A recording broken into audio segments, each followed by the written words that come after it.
အားလုံးပဲမင်္ဂလာပါကျမအရင်တုန်းကဘလို့တွဲလဲဆိုလို့ရှိရင်ကျမ US နိုင်ငံသားဖြစ်မယ် US မှာနေတယ်ဆိုလို့ရှိရင်ကျမအသက်ကြီးတဲ့အချိန်မှာ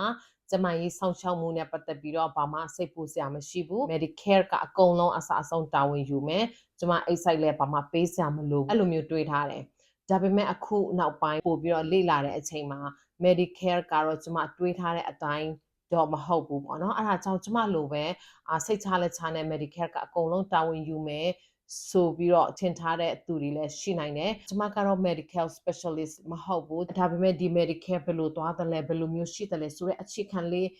သိချင်အဖြစ်ကျမတို့ရဲ့အနာဂတ်အတွက် planning လုပ်တဲ့အချိန်မှာအများကြီးအထောက်အကူပြုမှာဖြစ်တဲ့။အားကြောင့်ကျမဒီနေ့ဒီ Medicare အကြောင်းလေးကိုမျှဝေပေးဖို့ရွေးချယ်လိုက်တာဖြစ်ပါတယ်။ပထမဆုံးအနေနဲ့ကျမတို့ Medicare ကိုဘယ်ချိန်မှာ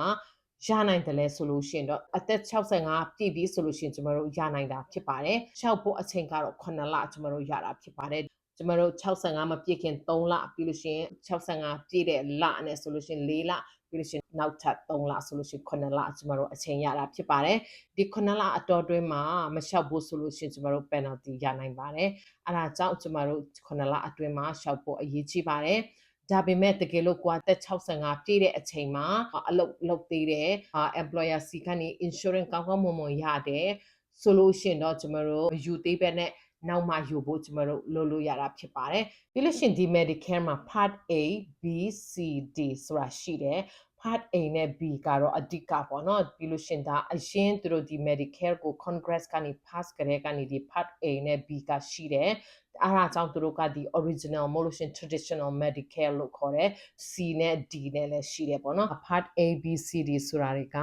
ဘာတွေလဲဆိုတာကိုကျမတို့အတူတူကြည့်ကြရအောင် Medicare Part A ဆိုတာကတော့ hospital insurance ဖြစ်တယ်ဆေးရုံတက်တာနဲ့ပတ်သက်ပြီးတော့သူက insurance ဖြစ်တယ်အဲ့ဒါကတော့တော်တော်များများအတွက်ကတော့ free ဖြစ်တယ်ကျမတို့ FICA tax လို့ခေါ်တယ် self employed သမားတွေအတွက်ဆိုလို့ရှိရင်လည်း self employment tax လို့ခေါ်တဲ့ဟာ social security နဲ့ medical tax ဆိုတာရှိတယ်ဒီ medical tax ကိုအနည်းဆုံး10နှစ်ပုံမှန်ဆောင်တဲ့သူတွေက Part A ကို free အနေနဲ့ရနိုင်မှာဖြစ်ပါတယ်ဒါပေမဲ့ကိုကဒီ Senate Medicare tax မဆောင်ထားဘူးဆိုလို့ရှိရင်ကျမတို့ပတ်စံပေးပြီးတော့ premium ပေးပြီးတော့ကျမတို့ဒီ Medicare Part A ရနိုင်မှာဖြစ်ပါတယ်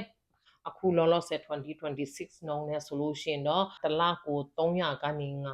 965ထိကိုပေးရဖို့ရှိမှာဖြစ်ပါတယ်။ဒါအပြင်ကျမတို့စေုံတက်ရတယ်ဆိုလို့ရှိရင်ကျမတို့ excite ပေးဖို့လည်းလိုနိုင်ပါတယ်။ဒီ2026အတွက်ကြည့်မယ်ဆိုလို့ရှိရင်စေုံတက်တာတရက်ကနေရက်60အထိဆိုလို့ရှိရင် deductible 1900နဲ့36ပေးပြီးသွားပြီဆိုလို့ရှိရင်တော့ Medicare ကအကုန်လုံးပေးမှာဖြစ်တယ်။ဒါပေမဲ့ရက်60ကျော်သွားတယ်ဆိုလို့ရှိရင်ရက်90အထိကိုတရက်ကို434ကျမတို့ခို insurance အနေနဲ့ပေးရမှာဖြစ်တယ်ရက်61ကနေ150အထိကိုကြတော့ခို insurance တရက်ကိုဒေါ်လာ868ပေးရမှာဖြစ်တယ်ချက်150ကျော်သွားပြီဆိုလို့ရှိရင်တော့ကုန်ကျတဲ့လောက်အားလုံးကိုအိတ်ဆိုင်ပေးရဖို့ဖြစ်ပါတယ်အခုဆက်လက်ပြီးတော့ Medicare Part B ကိုအတူတူကြည့်ကြရအောင် Medicare Part B ကတော့ medical insurance ဖြစ်တယ် Part A ကတော့ hospital insurance ဖြစ်တယ် Part B ကတော့ Part A လိုမျိုး free တော့မဟုတ်ဘူး insurance ဝယ်တယ်လို့ပဲလတိုင်း premium ရှိတယ်အခု2026မှာတော့100နဲ့$2နဲ့ပြား90ကိုလတိုင်းပေးရမှာဖြစ်တယ်တချို့အလုပ်လုပ်သေးတဲ့သူတွေ income လည်းအရင်များတယ်ဆိုလို့ရှိရင်တော့ဒီထက်များနိုင်ပါတယ်ဒီ Medicare Part B လဲ Part A လိုမျိုးပဲကိုအိတ်ဆိုင်ပေးရဖို့ရှိပါတယ် deductible လဲရှိတယ်2026အတွက်ဆိုလို့ရှိရင်183ဖြစ်တယ်ပြီးရင်ကျန်တဲ့ကျမရေးဆောင်ရှောက်မှုဆိုင်ရာကုန်ကျစရိတ်တွေထဲကနေ20%ပေးရဖို့ရှိပါတယ်ပြီးလို့ရှင်တခြားသောကုန်ကျစရိတ်လေးတွေလည်းရှိပါတယ်ဒါပေမဲ့အကြမ်းဖြစ်ဆိုလို့ရှင်ကုန်ကျစရိတ်အားလုံးရဲ့20%လောက်ကိုအိတ်ဆိုင်ပေးဖို့ရှိတယ်လို့ deductible လည်းရှိပါတယ်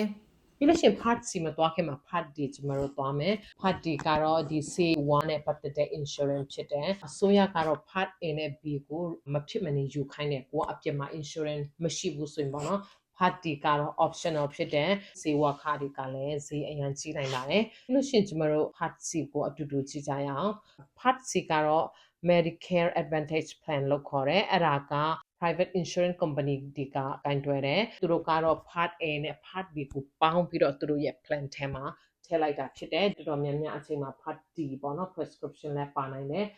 တချို့ကတော့ဒီ Medicare Part C Medical Advantage Plan ကိုမယူဘဲနဲ့ A နဲ့ B ကိုပဲ traditional လိုမျိုးပဲယူတယ်ပြီးလို့ရှိရင် D ပေါ့နော် prescription ကတော့ကိုလိုအပ်တယ်ဆိုလို့ရှိရင်ယူတယ် Part A Part B က cover မပေးတဲ့ဟာပေါ့နော် A side ပေးရမယ့်ဟာတွေကို cover လုပ်ဖို့အပြင်ကနေ Medicare Supplemental Insurance လို့ခေါ်တဲ့ insurance ကိုတီးတန့်ဝယ်တယ်အဲ့မှာ dental vision တွေလည်းပါနိုင်တယ် Medicare ပုံမှန်ကတော့ dental vision တွေ cover မပေးဘူးပေါ့နော်ဒီ supplemental လည်းမဝယ်ဘူးဒီ advantage plan လည်းမယူဘူးဆိုလို့ရှိရင်လည်းရတယ်မဖြစ်မနေယူဖို့ကတော့ Part A နဲ့ Part B ဖြစ်တယ်အဲ့ဆိုလို့ရှိရင်တော့ Part B ကိုကျတော့ premium ပုံမှန်ပေးရမယ်ပြီးရင် 8 site ပေးဖို့အချိန်ရောက်လာပြီဆိုလို့ရှိရင်တော့လည်း8 site ပေါ့ပေးရမှာဖြစ်တယ်ကိုကျမရဲ့အခြေအနေအပေါ်မှာမူတည်ပြီးတော့ Medicare ရှိနေတဲ့အချိန်မှာလည်းကိုအိတ်ထဲကနေအများကြီးပတ်စံထွက်သွားနိုင်တယ်ဆိုတာကိုတွေ့ရှိရတာဖြစ်ပါတယ်။တက်ကြီးလာပြီဆိုလို့ရှိရင် Medicare ရပေမဲ့လည်းကျမတို့ premium တွေပေးရတယ်။ကိုအိတ် site တွေကိုပဲကို insurance ပေါ့နော် deductible တွေရှိတယ်ဆိုတာကိုသိပြီဆိုလို့ရှိရင်အနာဂတ်အတွက် planning လုပ်တဲ့အချိန်မှာအထူးသဖြင့် financial planning လုပ်တဲ့အချိန်မှာကျမတို့အကောင်းဆုံးပြင်ဆင်နိုင်ဖို့အများကြီးအထောက်အကူပြုမှာဖြစ်ပါတယ်။ကျမအစားမှာပြောထားတဲ့အတိုင်းပဲကျမလိုပဲစိတ်ချလက်ချပေါ့နော်။အသက်ကြီးလာရင်အစိုးရကပဲအကုန်လုံးတာဝန်ယူမယ်။ထင်ထားတဲ့သူတွေလည်းရှိနိုင်တယ်ပေါ့နော်။တောင်းအကုန်လုံးတော့မဟုတ်ပါဘူး။ကျမတို့လည်းပြင်ဆင်ဖို့ရှိပါတယ်ဆိုတဲ့ဟာကိုကျမဒီနေ့မျှဝေချင်တာဖြစ်တယ်။အားလုံးအတွက်အကျိုးရှိမယ်လို့ကျမမျှော်လင့်တဲ့ကျေးဇူးအများကြီးတင်ပါတယ်။